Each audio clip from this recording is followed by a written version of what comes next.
માણસ સૌથી વધારે મજબૂર ક્યારે બનતો હોય છે? એક જ્યારે ભૂખ્યો હોય ત્યારે ને બીજું જ્યારે એને પૈસાની જરૂર હોય ત્યારે.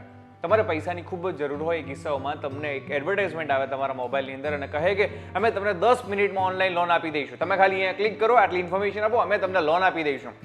એ કિસ્સાઓમાં માણસને પૈસાની જરૂર હોય એટલે લોન લઈ લે અને આ લોન લીધા પછી જ્યારે એને ખબર પડે કે અહીંયા તો બહુ જ ભારે વ્યાજ લેવામાં આવી રહ્યું છે, હેરાનગતિ થઈ રહી છે, હેરેસમેન્ટ થાય, એના પછી ઘણા બધા પરિવારો સુસાઇડ કરી લેતા હોય છે.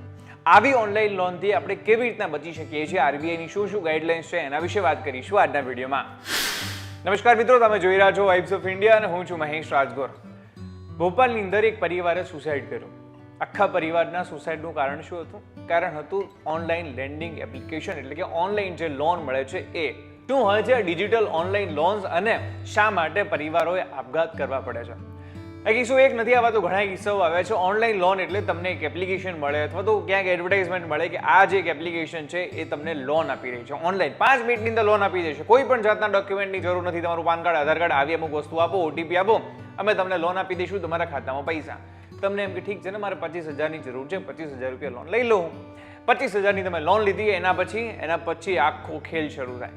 એની ઉપર બહુ હેવી ઇન્ટરેસ્ટ લગાવવામાં આવે. જ્યારે તમે પે કરવા જાઓ ત્યારે તમને ખબર 25 તો 50 થઈ ગયા છે, પાછું 50 પે કરવા જાવ તો એ 50 પૂરા ના થાય, હવે વળી પાછું 50ના 75 થઈ જાય. તમને અંદરથી એવું થાય કે હું શું કામ 25,000ના 75,000 ભરવું, મારે નથી ભરવા, ને આવું કરો એટલે પછી હેરેસમેન્ટ ચાલુ થાય. તમને કોલ આવે, કોલની અંદર ગાળો બોલવામાં આવે, ક્યારેક ફિઝિકલ હેરેસમેન્ટ પણ થાય છે. આવા કિસ્સાઓમાં છેવટે આ રકમ એટલી મોટી થઈ જાય છે કે માણસે આત્મહત્યા કરવી પડે છે. ભોપાલનો કિસ્સો એક માત્ર નથી, તમે ઓનલાઈન સર્ચ કરશો તમને આવા કેટલાય કિસ્સાઓ મળી જશે. એટલા માટે ઓનલાઈન જ્યારે તમે કોઈ પણ જાતનું ઉધાર લો છો તો એ કિસ્સાઓમાં અમુક બાબતોનું ખાસ ધ્યાન રાખવું. એટલા માટે આપણે ત્યાં આરબીઆઈ દ્વારા એક ગાઈડલાઈન બનાવવામાં આવી છે. જેટલી પણ ઓનલાઈન લેન્ડિંગ એપ્લિકેશન છે એમની માટે શું છે એના વિશે વાત કરીએ.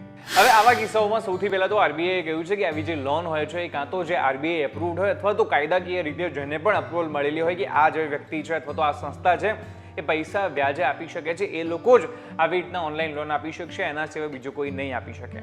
તમે જ્યારે કોઈ પણ જાતની લોન લો છો તો એ કિસ્સાઓની અંદર જે પણ કંપની તમને લોન આપી રહી છે એણે તમને કી ફેક્ટ સ્ટેટમેન્ટ આપવું જરૂરી બને છે. આ શું હોય છે સ્ટેટમેન્ટની અંદર તમામ વસ્તુ લખેલી હોય કે આટલું ઇન્ટરેસ્ટ રહેશે, આટલી પેનલ્ટી લેશે, આવી તમામ બાબતો કી ફેક્ટ સ્ટેટમેન્ટની અંદર જે છે લખેલી હશે. એટલા માટે કોઈ પણ લોન લેતી વખતે આ KFS ચેક કરવાનું ભૂલતા નહીં, કોઈ પણ જાતની લોન હોય તો પણ. હવે માની લો કે કોઈ પણ બેંક અથવા તો કોઈ પણ એપ્લિકેશનમાંથી તમે જેટલી પણ લોન લો છો, આ તમામ લોનના જે પૈસા છે એ પૈસા સીધા તમારા એકાઉન્ટમાં આવવા જોઈએ. કોઈ પણ એજન્ટ કે કોઈ પણ થર્ડ પાર્ટીના એકાઉન્ટમાં સીધા પૈસા ન જવા જોઈએ. ડાયરેક્ટલી આ પૈસા જે છે તમારા એકાઉન્ટની અંદર જ જમા થવા જોઈએ.